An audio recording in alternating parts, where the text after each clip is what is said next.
Visualisation, affirmation, है ना, और मैनिफेस्टेशन, ये कुछ शब्दावलियां हैं, मान लो जिनको नहीं समझ में आती है, मुझे भी नहीं आती थी, तो अभी अपने आप आने लगी है। मैंने कुछ पढ़ा वढ़ा नहीं इसके बारे में, समझ से आने लगी।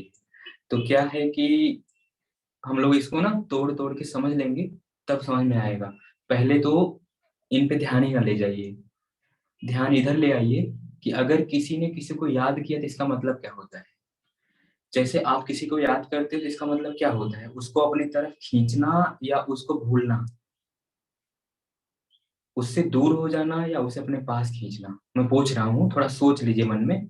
हाँ, लक्ष्य ने इशारा किया कि खींचना, है ना, एक छोटे बच्चे ने इशारा किया कि खींचना, बिल्कुल ठीक इशारा किया। भगवान किसी को याद कर लेते हैं तो इसका मतलब क्या। निर्मल दीदी ने कहा छुट्टी, बिल्कुल ठीक। भगवान किसी को याद कर लेते हैं तो ऊपर बुला लेते हैं, खींच लेते हैं। मतलब हम लोग किसी को याद करते हैं तो उसको खींच रहे होते हैं अपनी तरफ। तो जब हम किसी चीज को याद करते हैं बहुत मन से, तो खींच रहे होते हैं। लेकिन अगर बहुत मन ना लगे, तब नहीं खींच रहे होते हैं। हल्का फुल्का मन से कभी याद आ जाए चलते फिरते तो कोई विशेष प्रभाव नहीं पड़ता है। इसीलिए जब कभी आप बहुत शांत हो, तो किसी प्यारी चीज को जिससे आपको बहुत लगाव है, उसे आप याद करते हो ना, तो उसको आपकी याद आती है। अगर वो सजीव है तो, जानवर है, इंसान है, कुछ भी। लेकिन वो निर्जीव है तो भी, यही चीज को लोग कहते हैं manifestation. Mind is manifestation. Mind जो है, अगर हम सोचेंगे ना किसी चीज को बहुत प्यार से, बहुत लगाव से, बहुत आकर्षण पैदा करेंगे, तो वो चीजें हमारी तरफ आने लगती है। आज के जमाने में लोग इसी को लॉ ऑफ अट्रैक्शन कहते हैं, आकर्षण का नियम कह देते हैं। कहते हैं कि वो चीजें हमारी तरफ आने लगती हैं, धीरे धीरे हम उसे प्राप्त कर लेते हैं। तो और क्या है, ये तो हो गया चीजों को खींचने का। लेकिन अक्सर हम क्या करते हैं, फूल को, जैसे मान लो हम कहें कि गुलाब का फूल याद करिए, तो गुलाब का फूल का चित्र बन जाएगा माथे पे, ठीक है। गेंदा का फूल याद करिए, बन जाएगा। लेकिन जो फूल हम नहीं देखे, कुमुदनी या लिली, पता नहीं क्या क्या, और भी कोई फूल जो बहुत रेयरली कोई कोई देखे हैं, तो उसका चित्र तो नहीं बनेगा ना, माथे पे नहीं दिखाई देगा, है ना। कहीं किसी को निकलना है क्या। तो जब चित्र नहीं बन रहा है तो उसको हम नहीं खींच पा रहे हैं। जिस चीज का चित्र बन रहा है उस चीज को खींच पा रहे हैं हम लोग। ये तो मामला हुआ अलग मैनिफेस्टेशन का, है ना। अब एक चीज होती है अफर्मेशन देना। जैसे बहुत सारे लोग कहते हैं कि हम सुखी हो जाएं,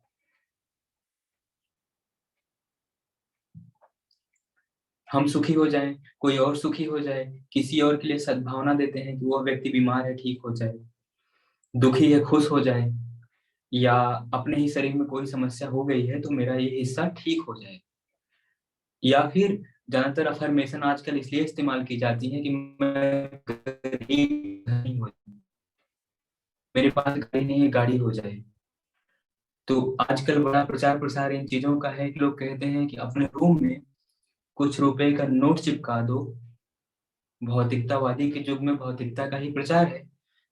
नोट चिपका दो कागज की, जब सो तो भी आपको 500 रुपए का नोट दिखाई दे, छत पे चिपका दो। मैं ऐसे लोग से मिला हूँ, मेरे आसपास ही ऐसे लोग हैं कुछ दूरी पे, कि छत पे 500 रुपए का नोट चिपका दो, जब सो तो वो दिखाई दे, जब जागो आंख खोले तो वो दिखाई दे।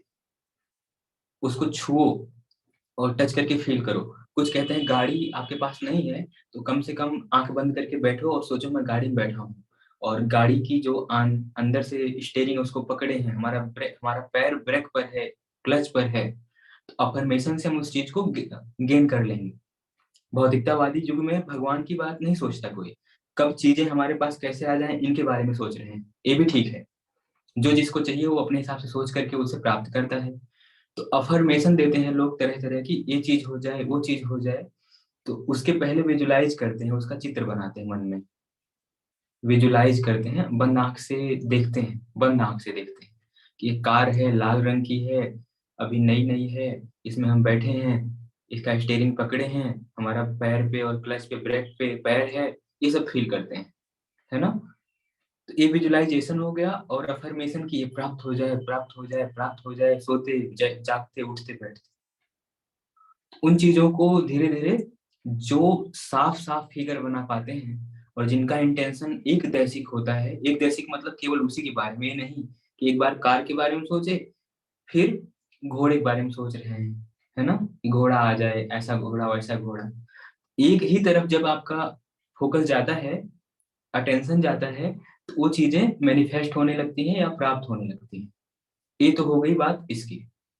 अब क्या हो कि अगर कोई खुशियों का, आनंद का स्वरूप हो, है ना, खुशियों का, आनंद का, शांति का, प्रेम का स्वरूप हो कोई व्यक्ति, और आप उसे याद करो, उसे याद करो, उसका चेहरा मैनिफेस्ट करो, अपने चेहरे पर उस चेहरे का मुखौटा बना लो, है ना, तो कितना अच्छा हो।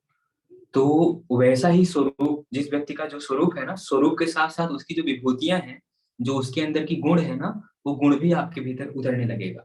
जैसे मान लो आप किसी दयालु या रोते हुए व्यक्ति को देखो, और उसी की आंख बंद करके, बहुत परेशान, बहुत दुखियारा, तो आपके भीतर वैसी सेंसेशन आने लगती है ना, रोती हुई भले नहीं हो, लेकिन दुख तो आने लगता है थोड़ा थोड़ा, कि बड़ा दुखियारा है, उसके पास हाथ नहीं है, उसके पास पैर नहीं है। या फिर किसी बहुत ऐश्वर्यशाली व्यक्ति को देखो, तो आप भी सोचोगे हम भी हो रहे हैं वैसे, हम भी हो रहे हैं थोड़े वैसे वैसे। जिसका स्वरूप हम धारण करते हैं, उसी की गुणवत्ता हमारे भीतर थोड़ी थोड़ी आने लगती है।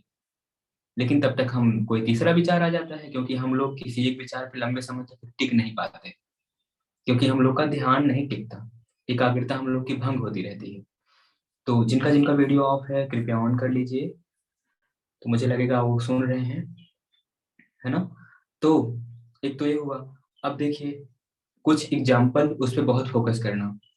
जैसे मान लो अभी आप धूप में बैठे हो, धूप तगड़ी लग रही है, तो आपके चेहरे का आकार कैसा होगा।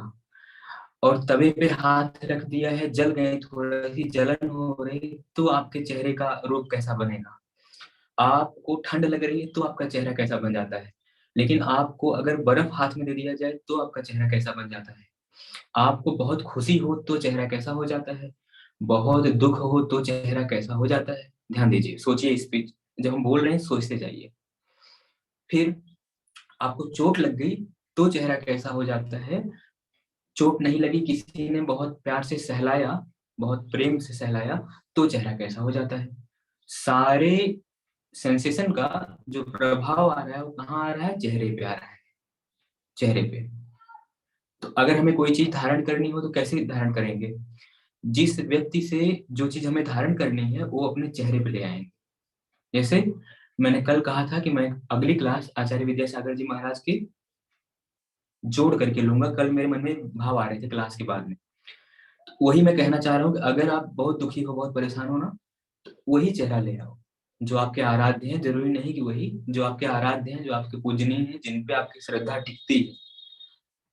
श्रद्धा मतलब जबरदस्ती का लगाव नहीं, खूब प्यार का लगाव, खूब अटेंशन का लगाव, आपका झुकाव उधर हो। जिसके जैसा बनना चाहते हैं, उसके जैसा आप हो जाएंगे। जैसे बहुत सारे शिष्य ऐसे होते हैं जो अपने गुरु जैसे हो जाते हैं, उनका चाल ढाल, बाल, आंखें, है ना। ओशो के जो बहुत करीबी शिष्य हैं, उनके भी बाल झड़ गए, उनकी भी आंखें गोल गोल हो गई, उनकी भी बातें वैसी हो गई जैसे उनकी बातें। जो जिसका आदर्श होता है, अगर सही मायने में किसी ने किसी को आदर्श माना है, तो उसका स्वरूप भी धारण हो जाता है। अंदर की तो बात ही छोड़ दो, व्यवहार स्वभाव की तो बात ही छोड़ दो, ऊपर पूरा जो है मुखौटा ही बदल जाता है, शरीर का आकार प्रकार बदल जाता है।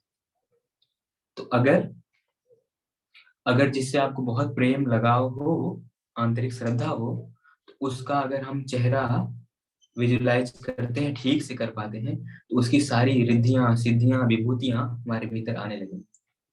इतना मतलब होता है गुरु और शिष्य के आपसी जबरदस्त प्रेम का, इतना मतलब होता है। और अगर जैसे हमने कहा ना, चोट लगी तो चेहरा अलग तरह का, कोई और भावनाएं आ रही है तो उसकी तरफ उसकी तरह से चेहरा हो जाता है।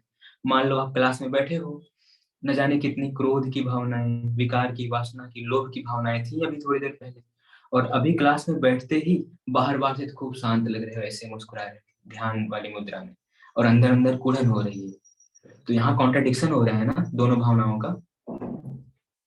तो क्या करना चाहिए? तो जिस पे अपार श्रद्धा और अपार प्रेम हो, कोई ऐसा गुरु आपका हो, उसका चेहरा अगर आवरण बना लेंगे अपने चेहरे पर, तो फिर उसके चेहरे के फल स्वरूप, परिणाम स्वरूप आपके भीतर का जो भाव है वो चेंज होने लगेगा, क्योंकि वो बहुत शक्तिशाली है सच में। इतना मतलब होता है गुरु शिष्य के अटैचमेंट का। मतलब आपसे काम नहीं बन रहा है तो बस इतना तो कर सकते हो ना, विजुअलाइजेशन करो। अफर्मेशन मांगने की जरूरत भी नहीं है, क्योंकि उनको खुद पता है इसको क्या चाहिए, कितना चाहिए, इसके लिए उचित क्या है। तो हम लोग मांगेंगे, कार मांग लिया, भगवान ने दे दिया, क्या पता उसी कार से दुर्घटना होनी लिखी थी, हो सकता है उसी कार से दुर्घटना होनी लिखी थी, हो जाए। तो भगवान से मांगेंगे तो भगवान तो हो सकता है वो भी दे दें जो आपके, मतलब लोग कहते हैं कि देवताओं से विनती करते हैं लोग कि भला देवी देवता हमारी ये मनोकामना पूरी कर दो, हम तुमको ये चढ़ाएंगे, है ना, पूरा व्यापार। तो देवी देवता पूरा कर देते हैं बिना ये सोचे कि यह इसके हित में है कि अहित में है। लेकिन जो गुरु है, जो भगवान है, वो है वही चीजें देता है जो आपके हित में होती है ना। हो सकता है देर में दे, हो सकता है ना दे, ऐसा भी हो सकता है। हमको लगता है कि हमारा हित जिसमें है वही हमको मिलना चाहिए। जैसे नारद जी माता लक्ष्मी से शादी करने जा रहे थे, वो तो रूप बदल के पैदा हुई थी ना, तो भगवान विष्णु ने उनका मुंह बंदर का बना दिया। वो कहे हमें अपना स्वरूप दे दो तभी हमारी शादी होगी। तो अगर दे दिया होता अपना स्वरूप तो क्या होता, बेटे की शादी माँ से हो जाती, नियम कितना बदल जाते सारे कुछ। तो उन्होंने क्या किया, उन्हें बंदर बना दिया। उनके हित में ही किया जो किया, और उनके हित में नहीं, उसके बाद उन्होंने राम अवतार लिया, और न जाने जितनी जितनी घटनाएं घटित होनी थी उसका निमित्त वहीं से बना था ना, या उसके भी पहले से बना था। लेकिन वहां से एक घटना से हमें इतना सीख सकते हैं कि भगवान हमारे लिए जो करता है वो है उचित करते हैं। और हम लोगों को उस समय भले दुख हो, नारद पगला गए कि हमको बंदर क्यों बना दिए, अरे हम जैसे थे वैसे ही रहने दिए होते, तब भी हो सकता है शादी हो गई होती हमारी। तुम बंदर बना दिए, हम तुमको, हम कहे थे विश्वसुंदरा बना दो, और तुम हमको बंदर बना दिए। तो इसलिए जो हमारे हित में होता है वही वो करते हैं। लेकिन हम लोग को लगता है कि पता नहीं कहाँ इतना दुख हमको है, छोड़ ही नहीं रहा है, सारा दुख हमें को दे दिया है। हो सकता है जो दुख मिल रहा है निमित्त में हो। हाँ, दुख मुक्ति का उपाय है। भगवान बुद्ध ने कहा दुख है, दुख का कारण है, दुख का निवारण है। मैंने खूब अच्छे से सीख सीख के आया हूँ इसको, है ना। बौद्ध धर्म भारत में इधर उधर फैला, उधर उधर फैला, भारत से बाहर से लंका तक गया, लोगों ने धारण किया, समुद्र के इस पार गया, उस पार गया, साउथ में गया, नॉर्थ में गया, चाइना में गया, कहाँ कहाँ गया। तो बौद्ध धर्म नहीं, धर्म, बौद्ध धर्म नहीं गया, धर्म गया। धर्म सबका एक ही है, हम सबका धर्म एक ही है। जैन वाले कहते हैं मैं जैन धर्म, हिंदू कहता है मैं हिंदू धर्म, मुस्लिम कहता है मैं मुस्लिम धर्म। धर्म सबका एक है, धर्म नहीं कहते उसको संप्रदाय कहते हैं। जैन संप्रदाय, हिंदू संप्रदाय, बौद्ध संप्रदाय, मुस्लिम संप्रदाय, पारसी, ईसाई, सिख संप्रदाय। तो ये सब बस अलग अलग बन गए हैं, चीजें एक ही हैं, सब में चीजें एक हैं, बस आवरण बदल दिया गया है। ये जो छिलके बना दिए गए, छिलके उतार देंगे ना तो भीतर जो मेन पार्ट है वो एक ही जैसा सबका है। तो मेन टॉपिक ये है अफर्मेशन, विजुअलाइजेशन और मैनिफेस्टेशन, कि मतलब चीजों को सोचना, सोच को साफ कर देना। कुछ लोग साफ साफ देख पाएंगे, मैं कहूँगा गाय को देखो, साफ साफ गाय का चित्र बन जाएगा। कोई कोई बनाएगा धुंधले धुंधली गाय दिखेगी, किसी किसी को गाय दिखेगी फिर भाग जाएगी, फिर दूसरी गाय बनाएंगे फिर दिखेगी भाग जाएगी, इस पे दिखेगा नहीं आंख बंद करके। तो जिन जिन लोगों का मन बहुत साफ सुथरा है, जैसे बच्चे जैसा कोमल मन है ना, बहुत साफ विजुअलाइजेशन करेंगे। इसीलिए बच्चे और साधु बात बात पे हंस देते हैं, मुस्कुरा देते हैं। छोटे बच्चे क्यों मुस्कुराते हैं? उनका छोटे पैदा हुए हैं अभी 1 महीना हुआ है, विजुअलाइजेशन चल रहा है, खूब बढ़िया दिखा कुछ, मस्त मुस्कुरा दिए, तब तक अचानक कुछ और भी भयानक दिख गई। उनको दिखता है, हम लोग बुद्धिमान हो जाते हैं, हम लोग को कुछ नहीं दिखता। इन बुद्धिमानों में जो फिर से पागल होता है उसी को फिर से दिखने लगता है ये सब। तो इन बुद्धिमानों में जो बच्चे छोटे छोटे होते हैं ना, वो अबोध होते हैं, उनको कहते हैं ना अबोध है अभी, इसको भगवान दौका रहे हैं, हमारे यूपी में कहते हैं डौका रहे हैं। तो वो बच्चे थोड़े से हंस देंगे, फिर थोड़े से रो देंगे, फिर अजीब तरह से मुंह मुंह बना लेंगे अपना। उनको ना विजुअलाइजेशन हो रहा होता है, साफ साफ हो रहा होता है। वो बच्चे साफ साफ चित्र को ही देख रहे होते हैं, लेकिन हम लोग अभी देखना चाहें तो नहीं देख पाएंगे, लेकिन इसमें से ही हम ही लोग में से कई लोग साफ साफ देख पाएंगे। जो लोग जना साफ साफ देख पाते हैं वही लोग किसी को याद करते हैं, तो उधर से सामने वाला कहता है कि हमको आपने याद किया क्या, है ना, या हमको हिचकी आ रही लगता है, वो हमको याद कर रहे हैं, ऐसा। तो यहाँ पे इसे कह सकते हैं। जी धन्यवाद। तो इसे कहते हैं टेलीपैथी, दूर स्थित व्यक्ति से बात पहुंचाना या उसकी बात को सुनना समझना। जो बहुत दूर है कोई व्यक्ति, उस तक अपनी बात पहुंचाना या उसकी बात को सीखना, सुन लेना, समझ लेना, जान लेना। अंतर्बोध होने लगता है, यहाँ से चलता है वो, इससे नहीं चलता है, यहाँ से चलता है। इस पे तो पर्दा पड़ा हुआ है। ये बस माध्यम है, आंखें माध्यम है। आंखें बंद हो जाए तो असली दिखाई देता है ना। मेन तरंगे क्रिएट होती है दिल से। तरंगों का जो टूल है वो आंखें हो सकती हैं, आंतरिक थर्ड आई हो सकती है। ये सारे ऊपर ऊपर के हार्डवेयर हैं, सॉफ्टवेयर भीतर है हृदय। तो कैसे जिनको साफ नहीं दिखाई देता उनको साफ कैसे दिखाई दे दे। कोई चीज किसी को याद करें, कैसे याद करें कि वो साफ दिखाई दे। गुरु महाराज का चित्र बनाते हैं, साफ नहीं बनता, कैसे साफ बने। तो इसके लिए श्रद्धा चाहिए। श्रद्धा प्लस बहुत बढ़िया समर्पण, बहुत शांत मन। जब कभी शांत रहो, खुश रहो ना, तब किसी को याद करोगे तो याद पहुंचेगी। और दुखी हो, दुख में याद करोगे, याद उन नहीं पहुंचती है।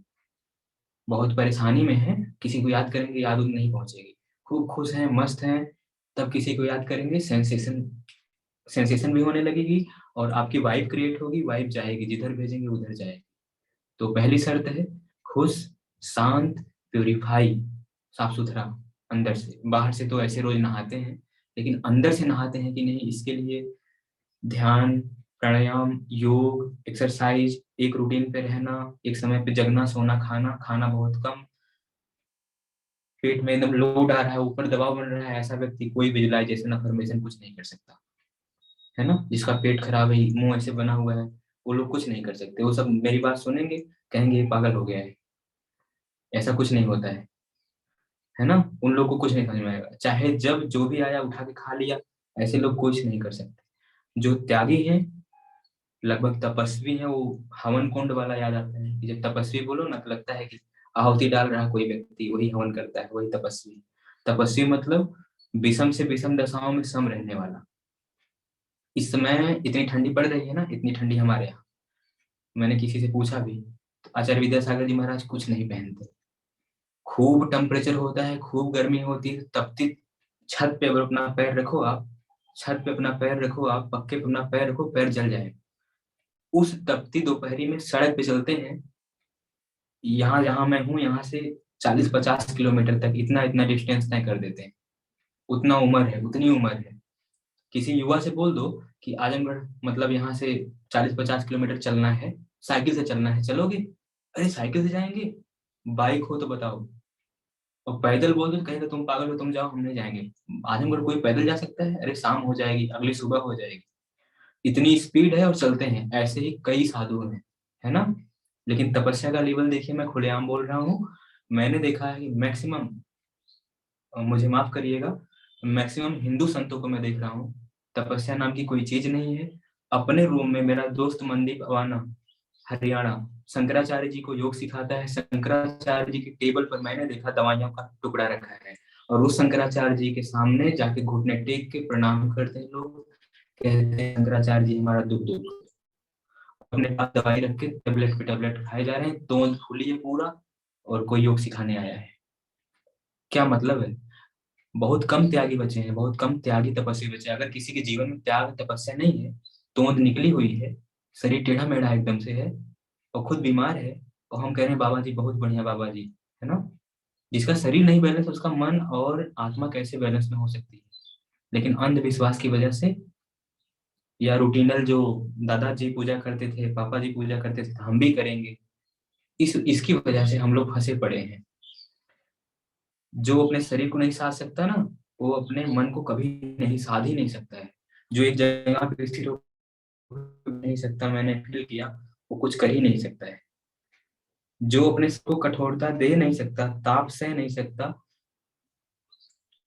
ये जो भौतिक दैहिक दैविक ताप सह नहीं सकता, वो तपस्वी है ही नहीं। जो तपस्वी नहीं है वो योगी नहीं है, वो संत नहीं है, वो कुछ नहीं है, वो बस नौटंकी के सब।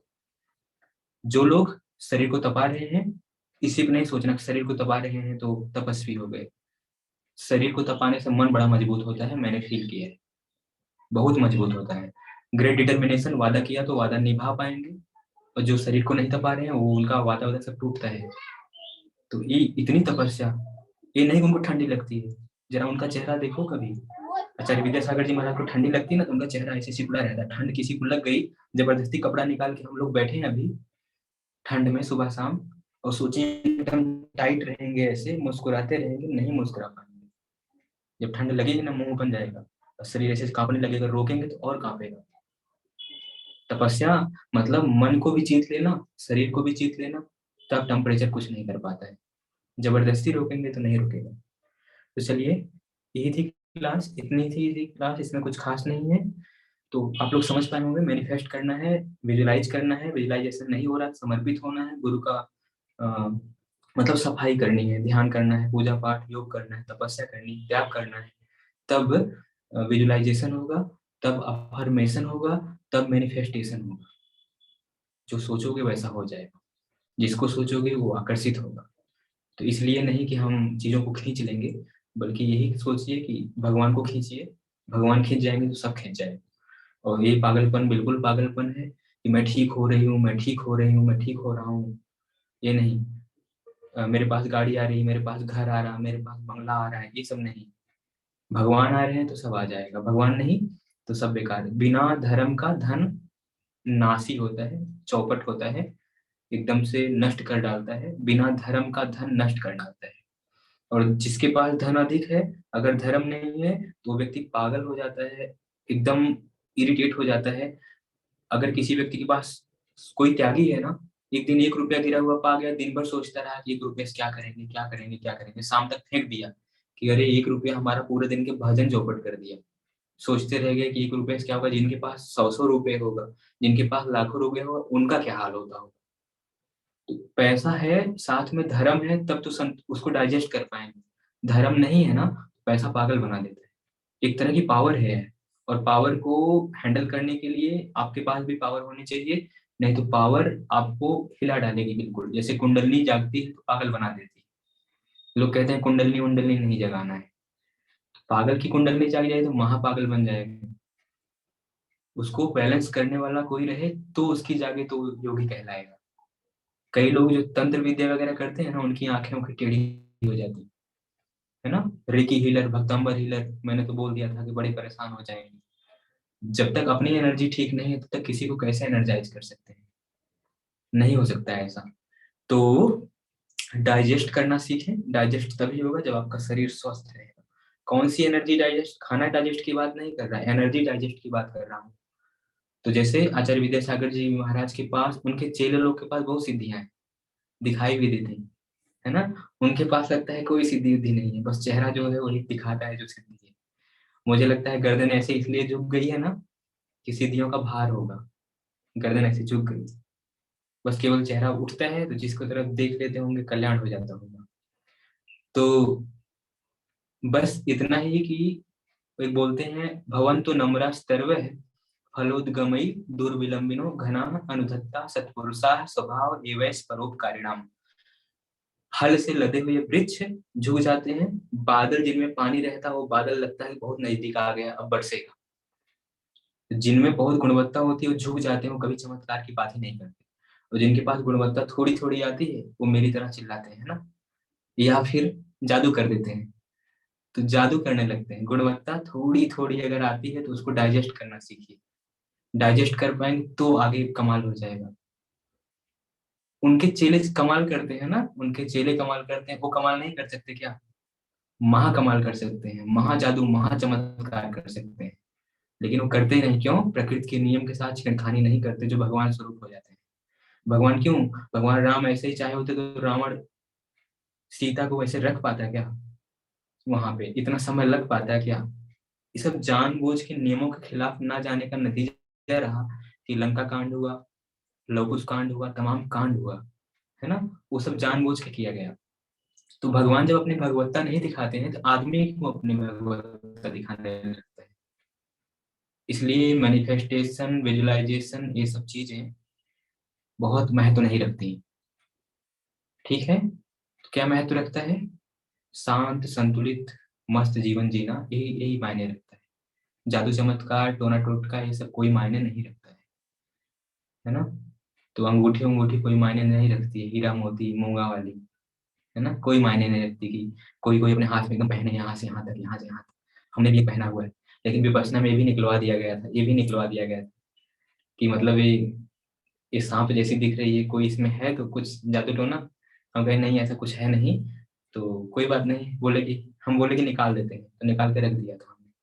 तो हाँ, लेडीज का मैंने देखा ना, जो महंगा महंगा रहा होगा तो उनसे राग रहता है, सोची होंगी यहाँ रख रहे हैं लॉकर में, पता नहीं कोई गायब कर दे हमारा। तो कुछ लेडीज नहीं निकाली थी। तो आचार्य जी बोलते थे कि अरे तुम क्या पहन के आ गई, बाहर निकलवाया नहीं गया? नहीं सर महाराज, निकाला गया था लेकिन हम नहीं निकाले। क्यों नहीं निकाले? थोड़ा सा महाराज ऐसे ही पहन लिए, इसमें कोई वो नहीं है। अच्छा ठीक है पहनो, लेकिन इसमें कुछ हो ना, झूठ मत बोलना। मतलब जो महंगा था उसको साथ में लेके गई थी। वहां पे आचार्य जी सवाल पूछते थे तो ये भी पूछ लिया करते थे। तो राग, राग द्वेष से मुक्त होने की साधना थी। मैं धीरे धीरे चीजों को बताऊंगा आप लोगों को आगे, लेकिन अभी इसको समाप्त करते हैं।